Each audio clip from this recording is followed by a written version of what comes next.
Guys, ಇವತ್ತು ನೀರುಳ್ಳಿ ಬಜ್ಜಿ ಯಾವ ಥರ ಮಾಡೋಣ ಅಂತ ತೋರಿಸಿದ್ದೀನಿ ಬನ್ನಿ. ಒಂದು ಬೌಲಿಗೆ ಅದಕ್ಕೆ ಕಡಲೆ ಹಿಟ್ಟು ಹಾಕಿ, ಮತ್ತು ಅದಕ್ಕೆ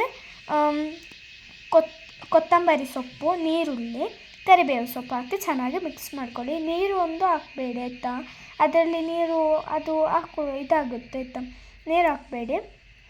ಅದಕ್ಕೆ ಉಪ್ಪು ಹಾಕ್ಕೊಳ್ತೀನಿ, ಮೈನಾಗಿ ಉಪ್ಪು ಆಯಿತಾ, ಹಾಕಿ ಚೆನ್ನಾಗಿ ಅದನ್ನು ಮಿಕ್ಸ್ ಮಾಡಿಡಿ ಆಯಿತಾ. ನೋಡಿ ಮಿಕ್ಸ್ ಮಾಡ್ತಿದ್ದೀನಲ್ಲ, ಈ ಥರ ಮಾಡ್ಕೊಳ್ಳಿ. ಆಮೇಲೆ ಅದಕ್ಕೆ ಎಣ್ಣೆ ಹಾಕಿ ಪ್ಯಾನಿಗೆ ಬಿಡೋಣ. ಸ್ವಲ್ಪ ಸ್ವಲ್ಪ ಹಾಕಿ ಬಿಡ್ತೀವಿ, ಬೇಕಾದರೆ ನೀವು ಕೈಯಲ್ಲೂ ಹಾಕಿ ಬಿಡ್ಬೋದು. ನೋಡಿ ಎಷ್ಟು ಚೆನ್ನಾಗಿ ಬರ್ತಿದೆ ಅಂತ, ಚೆನ್ನಾಗಿ ಹಾಕಿ ನೋಡಿ. ಮನೆಯಲ್ಲಿ ಟ್ರೈ ಮಾಡಿ ನೋಡಿ ಆಯಿತಾ, ಯಾವ ಥರ ಮಾಡೋದಂತ ನೋಡಿ. ನಾನು ತೋರಿಸ್ತಿದ್ದೀನಲ್ಲ ಯಾವ ಥರ ಮಾಡೋದಂತ, ನೀವು ಟ್ರೈ ಮಾಡಿ, ಎಷ್ಟು ಚೆನ್ನಾಗಿ ಆಗುತ್ತೆ ಅಂತ ನೋಡಿ.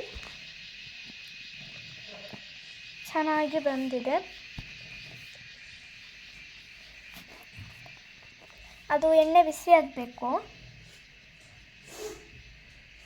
ಇವಾಗ ನೋಡಿ ಅದನ್ನು ಉಲ್ಟಾ ಮಾಡ್ತಿದ್ದೀನಿ ನಾನು, ಅದನ್ನು ಉಲ್ಟಾ ಮಾಡ್ಕೊಳ್ಳಿ.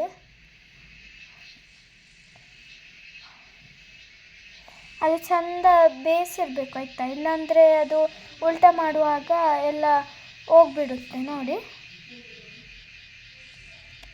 ನಾನು ಚೆನ್ನಾಗಿ ಮಿಕ್ಸ್ ಮಾಡಿ, ಇವಾಗ ನಮ್ಮ ನೀರುಳ್ಳಿ ಬಜ್ಜಿ ರೆಡಿಯಾಗಿದೆ ನೋಡಿ.